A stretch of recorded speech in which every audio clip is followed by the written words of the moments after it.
designing materials, recycling those materials for other products. Such of its life begins a new life and another product. So on this note, therefore, I thank you all and welcome you to this conference. Wow. Mr. Commissioner of Environment, Anambra State, the man at the helm, directing the activities of everyone towards a cleaner, greener, planned and sustainable Anambra. Another resounding applause! Thank you so much for the charge. We were joined by an academic in the course of your presentation, Mr. Commissioner, and now we'll announce to us the next item on our program, which is of course the goodwill message from the Honorable Minister of State for Environment and Ecology, Dr. Isiaq Adekunle Salako, who will come on live, so let's get ready for that. I'm just saying this so that those who are in charge can prep us for that so that we don't have any gaps in between. This is a fast-paced event, absolutely.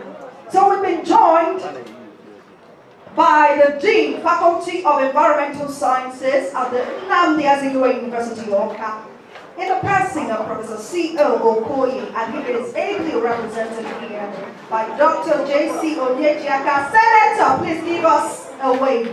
Thank you. Thank you. Thanks for your presence today. And also, ladies and gentlemen, at the same time, we want to welcome the representatives of Chikasen Group. We have a chief operating officer, yes, which is Barrister Chijioke Udeze. Please, you're welcome. Thank Barrister, you so much. no.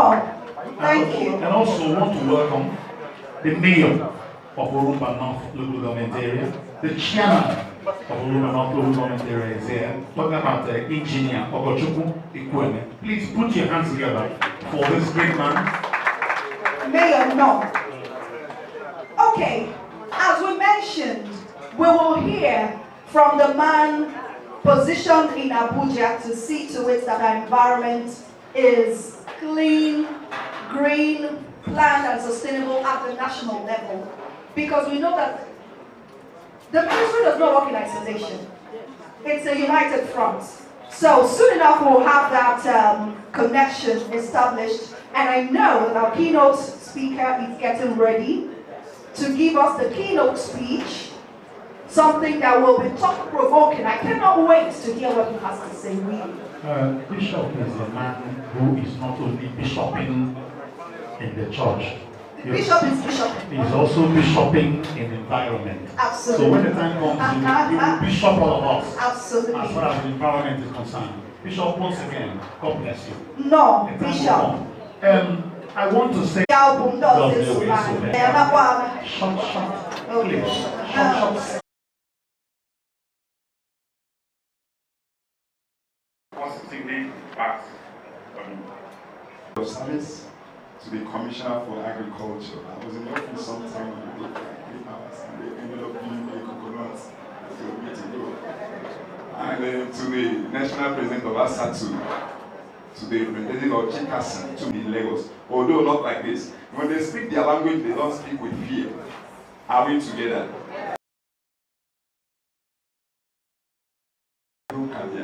Kelenu Jehovah n'ihi na ọ dị mma.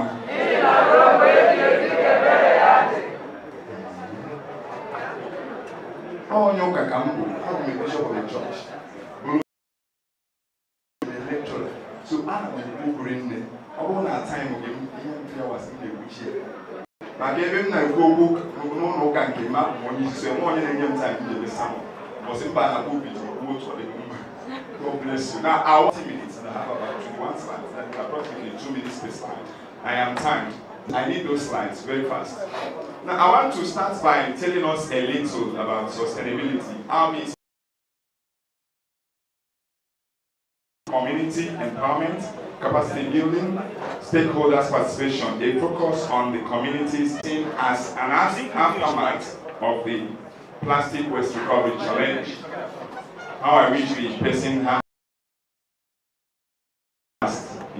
so at least you join me and be seeing it on this. After this, whether they are a blessing or a curse. Because as far as nature is concerned now, globally, then we can sit back to talk about sustainability. One thing is to understand, and it gave me some, to get actual information in this area, we arm ourselves with, and that will strengthen the books. I'll give you free. Then, and someone to one of my sons came, I dusted it, and tried to, pimp it, give it some contemporary content. And one of my sons said he's going to fund it. So as soon as I'm done, possibly it's because I had to change some things when my reviewer sends me information. Within the next 2 weeks, the book will be out. I need 200 copies in the ministry. Yes, the book I brought, I've been partnering with a lot of people. The book I brought today, that is about environmental sanitation in Nigeria. I launched it at UNC, the Faculty of Environmental Sciences. My dean is here. And when it was launched, it was take up at 5,000, right?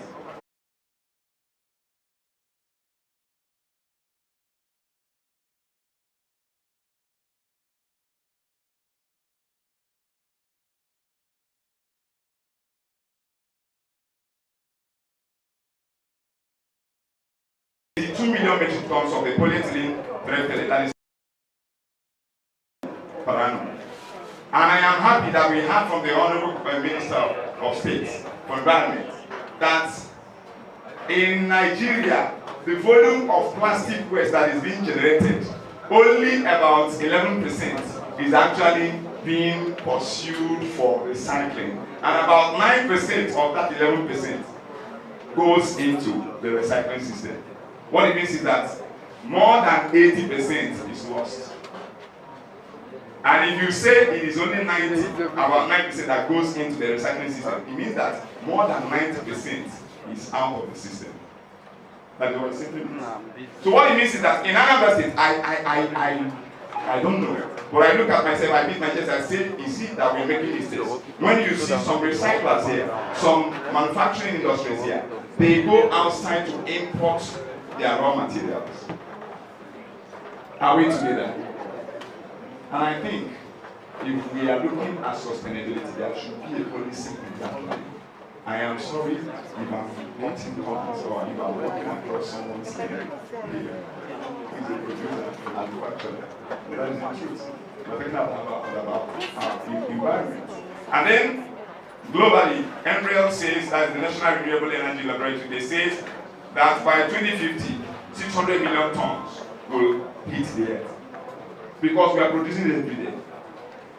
Inside this hall now, a remarkable percentage of what we're using here, you may look at it, has plastic content. Very simple. And we cannot shy away from it. In fact, there is a video, and it's unfortunate, the slides are not moving the way, so there is a video I'm supposed to play for you, for one of time, where you see the Chinese eating their meals in a social gathering like this. How many of us have seen that? With the plantain leaves. How many of us saw that video? I'll send it to the Honorable Commissioner. They ate their meals, all of them, they placed a table, and then they cut the leaves of the plantain, placed it on the table, and they were serving meals there. The top government officials of Chinese I'm referring to, I have the video. I sent it for one presentation I'm invited for. Now, there is need for us to actually change our thinking. People are not aware of what is happening. People don't even know the dangers of these plastics. People live their lives anyhow. And when they leave it and mess up the environment, they condemn what environment the future people are supposed to enjoy. And there is no sustainability. The reason for us to step up. Now, if you look at the projections, you see what World Bank says. Let's look at the projections by World Bank. The next slide, please. You find out that if you look at Sub-Saharan Africa, World Bank actually did this projection by in millions of tons per year, generation of plastic waste. And they say that this is between 2016, 2030, and 2050. We will concentrate on our area, the Sub-Saharan. If you look at that, you find out that 174 million tons of plastic waste were generated in 2016. Yes, there is a data to back that up. There's a research about that. Then, and it was projected that if it continues that way, that by 2030, Sub-Saharan Africa will have 269 million tons. Then, by 2050, they will have 516 million tons. And I ask you, are you aware that Nigeria is the major generator of the plastic waste in Sub-Saharan Africa? Are you aware of that? Nigeria alone generates about 41% of the total. You need to do some work. So at this point now you begin to realize that the world actually is narrowing their vision on us in the issues of plastic waste. Then the Nigeria situation. Let's look at what is happening in Nigeria. You look at our population, these are stats. This is from Equatorial 2023 and World Bank 2023, the WACA program. You know, the West African coastal area program. For those of us around. Now, in 2019, that's the population. Then the population density per square kilometer is 215 persons, approximately. Then you have the coastal population of being the total population about 13.7%. And the share of the people living in the urban area is 49.5, which has grown by now. Then we now have the total municipal solid waste generated per year in tons to be 27 million and some fraction. Then you now look at the waste generated per capita, that is per individual. Why I had to narrow down to that per individual waste generation is that we know that this has to go down to the end user. If you stop it at the industries, you've not done anything. For sustainability, it gets down to the house because we are the people using it, we are the people generating the waste. Now, if you look at that now, you find that the plastic waste generation in kilogram per day is about 2 million. About 2 million kilograms. And some fraction. That is for Nigeria alone. Then in Anambra, I am supposed to actually display some facts in Anambra, but some of my data was actually being exposed, and I had to drop it. Yeah, because at some point, before you display something, especially when it's going viral, you have to be certain of the source. Now, I want to say, in combating this, Anambra have done a lot. Recycling halls at Amobia, Amansi, Enugu, recycling plant at Ukwele, then setting up the new dump site in Ishago, introduction of the pay direct system of waste management, plastic waste recovery challenge, and all that and all that. And I asked, how sustainable are these? Do we have what we actually can beat our chest to say that this program that we are laying down today, that this gathering that we are coming in for today will be sustained? When we say sustain, just come from the meaning of your word to sustain, to keep it working, to give it life for a long period of time, to allow our children and children to go from it and continue with it. Sustainability. Now, I said before, if we must do that, then we must consider, we must look back and ask ourselves, what are the challenges we have? What gaps do we have to fill to make it sustainable? And I said from the little review I did before this event, I was able to establish that evidence on plastic pollution environmental metrics within the state is scanty. Let me not say that there's none. I have just a few. And then I said that there is no proven evidence of macro and micro plastic pollution within the state. So, Commissioner, you have a lot to do now. Your boys have to go into research to fill up this gap. Then, there is no data on plastic in air, in soil, land, animals, and water bodies in Anambra State. If there is, prove me wrong. And I said, advocacies and policies need accurate data for them to be effective and efficient. If you must plan a market like what Pacific Asia is doing, what China is manning over there, then you need to have concrete data that you can beat your children. I say, I'm strong on this, and you must have that. And with that data, you'll be able to say, this is what Anambra State can produce in a year. And I ask you, before even we go into the vision of saying we are going to, within 2 months or 3 months, have 10,000 tons of plastic waste generated, we should have known whether the state will be able to yield that or not. Oh yeah. To this point, now you see we have achieved so much, but there is so much work to be done. That calls for investment from the state government in this ministry. It's not a child's play. And I said, how do we improve our variables? When we are talking about the variables now, we talk about both the human. When we scale them and we are certain of the scale of operation of each of these variables, both the human and the material resources must be scaled. When we are sure of that, then we can now use that to develop. After we have stored the data for so long, we generate a database. And at the point of our database, we'll now be able to build a model based on the data we've generated. And such models are standing. And they cannot stand without you considering alternatives. There are alternatives. We'll get to that. There are alternatives. You can do this or do that. But each of the alternatives has costs and gains. So you must have to do your CBA, the cost-benefit analysis, thoroughly well. Then, at the end of that, you do a verification of the model. Develop or enlist. You must marshal out modalities, indicators to help you measure success. You succeeded 100%, if I'm not mistaken. But if you don't have indicators to tell you how far you've come, you are wasting resources.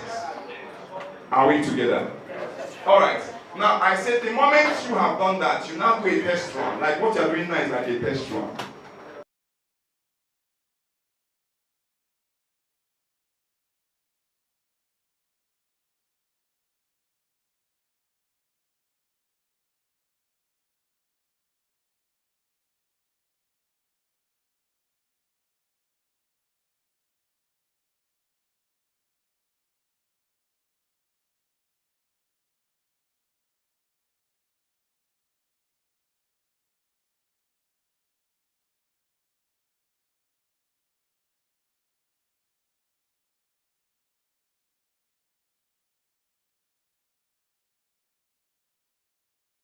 Implementation has not to do, will not stop at some point. I the level of the professor that examined you. When the final examiner comes,